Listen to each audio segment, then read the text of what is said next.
What if the secrets of God's appointed times weren't lost to history, but instead were preserved by God for the final generation? Over 2,000 years ago, a people walked these cliffs, guarding the secrets of time itself. The Essenes, the watchers of the appointed days as recorded in the Dead Sea Scrolls. The keepers of the calendar handed down to Enoch, further refined and preserved into their own prophetic calendar, revealing the times in which we live. It recorded a pattern in history, a divine timetable for all generations.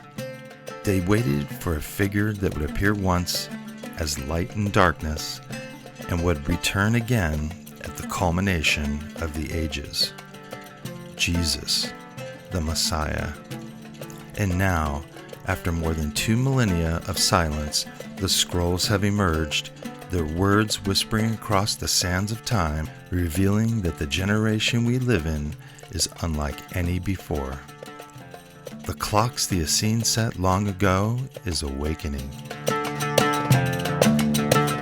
These were the true Israelites, the guardians of the sacred scripture, the custodians of God's appointed times. They lived by a calendar of perfection, a 364-day rhythm that kept the festivals, the Sabbaths, and the appointed times in their divine order. Their eyes were fixed on the heavens and the scrolls alike, counting the days, months, and sacred cycles that would mark the passage of history.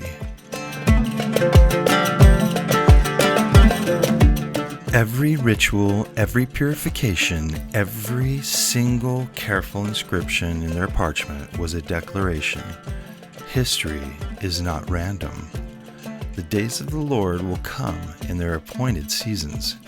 And now, all these years later, their writings have returned, revealing patterns for our time, a prophetic clock that's pointing directly to the generation in which we live.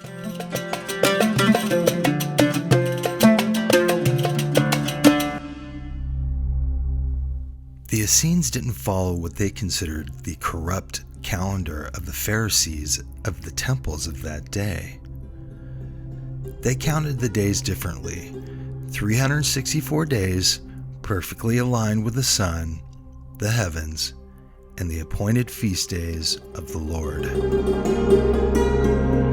They called themselves the Sons of Light, referring to not only the light of the world, but to the solar calendar in which they kept. Every week, every month, every season fell exactly where it was meant to fall. No deviation, no error. Instead, a rhythm ordained from the Creator himself. This calendar wasn't merely a measure of time. It was a prophetic lens, a tool to discern God's movement through history. And by it, the Essenes could see patterns of ages, the cycles of empires, the rise and fall of kings, and even the arrival of the Messiah, not once, but also at the end of days. And in the same rhythm, shrouded through the ages, is the code that points to our generation, the final season, the appointed time that the Essenes had foreseen, the final Jubilee, the last generation.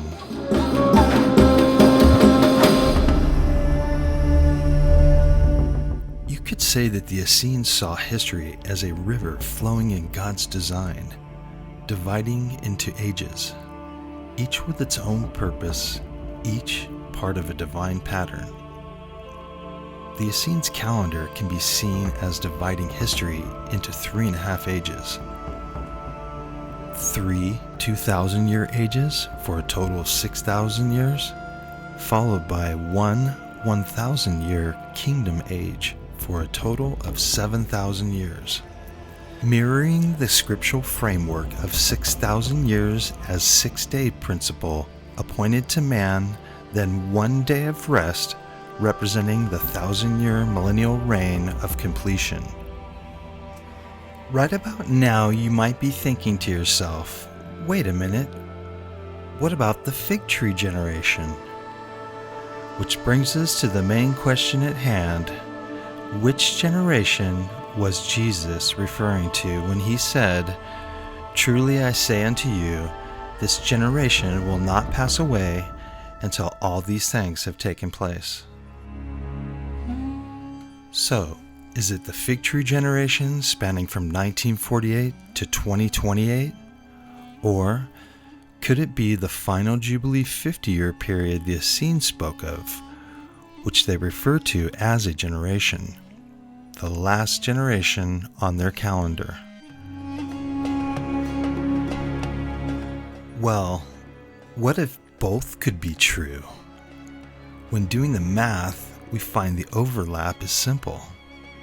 If the Essenes' final generation timeline truly starts in 2026, and the fig tree generation truly ends in 2028, the years just ahead could turn out to be one of the highest watch times we have ever seen.